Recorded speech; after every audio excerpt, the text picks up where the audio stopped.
All right, let's just dive right into this explainer.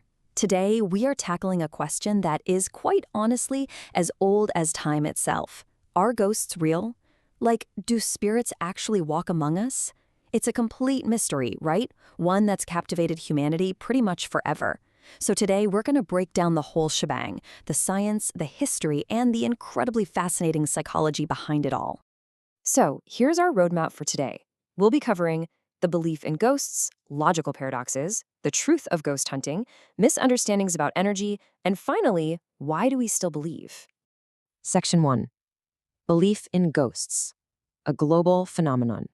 Look, we've got to acknowledge right off the bat that the idea of a human soul sticking around after death, well, it's an incredibly ancient and, for a lot of folks, a deeply comforting idea. And if you're sitting there thinking this is just some fringe belief, check this out. According to a 2005 Gallup poll, a massive chunk of the population, literally 33%, exactly 1/3 of Americans, genuinely believes in ghosts. And it gets even wilder. 37% believe in haunted houses. We are talking about tens of millions of people who are absolutely convinced there is something unseen out there. And this belief isn't just some modern internet trend or born out of spooky movies. It is a massive, global phenomenon that's deeply wired into our collective history. I mean, you'll find ghosts woven throughout pretty much all of culture. From ancient texts like the Bible all the way to classic literature. Think about the famous ghostly apparitions in William Shakespeare's Macbeth. It's literally everywhere. Moving on to Section 2, logical paradoxes. Does it actually make sense? So here's the thing. There is this glaring physical contradiction in almost every single ghost story you hear. On one hand, right, ghosts are supposed to be completely immaterial. They glide effortlessly through solid walls. They don't disturb a single speck of dust. But then, on the other hand, in those exact same stories, they're suddenly material enough to violently slam a heavy wooden door shut or chuck objects across a room. Logically speaking, you really can't have it both ways, can you? Which naturally leads us down a bit of a rabbit hole. Think about this for a second. Why on earth do ghosts wear clothes?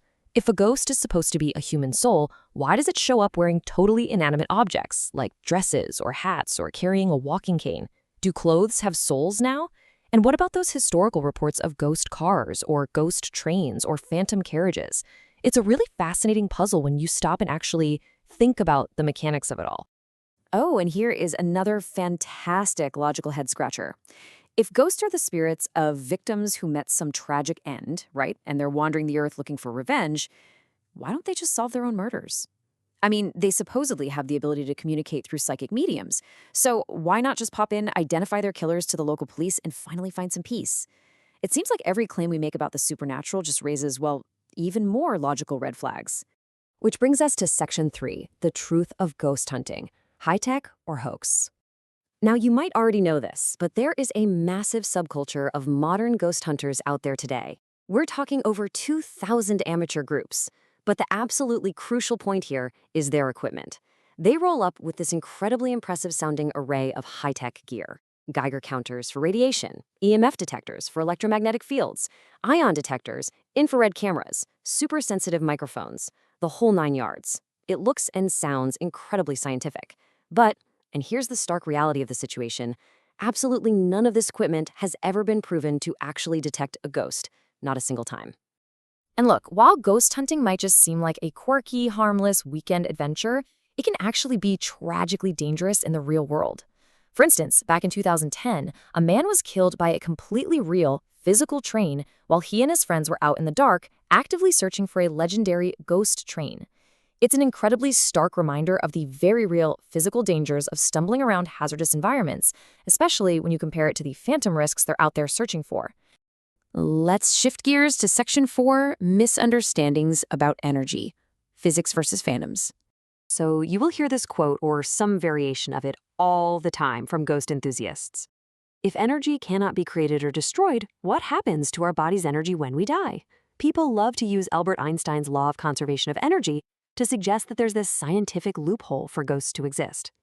The general idea is that our life energy simply must transform into a spirit, right? Well, actually, let's break this down and clear up that misconception right now, because we can easily trace the actual, totally non-mysterious biological path our energy takes after we pass away. Step 1, your body's energy is released as heat. Simple as that. Step 2, it enters the surrounding environment. And step 3, it is consumed by plants, by scavenging animals, or by bacteria. And that's the reality. Honestly, it's beautiful in its own natural cyclical way, but there is absolutely no leftover mysterious life force floating around to power a ghost or, trigger someone's EMF detector. Finally, Section 5. Why do we still believe the psychology behind it? Okay, so if there is literally zero concrete scientific evidence for ghosts and the physics simply do not add up, why do so many entirely reasonable people have terrifying, very real feeling supernatural experiences? Well, the aha moment really comes down to this fascinating psychological phenomenon called pareidolia. Basically, this is our brain's hardwired psychological tendency to force a meaningful interpretation, like seeing a human face or a bodily figure, onto a completely random nebulous stimulus. We do it with clouds, bushes, or dark shadows in a spooky old house. Our brains literally evolved to recognize human shapes as a survival mechanism even when they absolutely aren't there. And it goes even deeper than just our biology.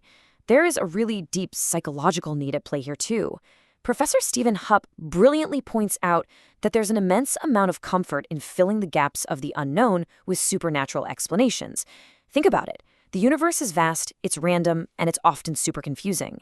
Supernatural explanations are usually delivered with absolute confidence, and that provides psychological comfort.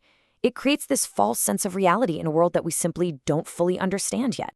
So wrapping up this explainer, I really want to leave you with a provocative thought to chew on. The next time you are all alone and you feel that sudden chill in a dark hallway, or maybe you see a shadow kind of move out of the corner of your eye, ask yourself, are you really seeing ghosts, or is your amazingly complex, highly evolved brain just playing tricks on you in the dark? Thanks so much for exploring this with me today. Stay curious, and as always, keep questioning the unknown.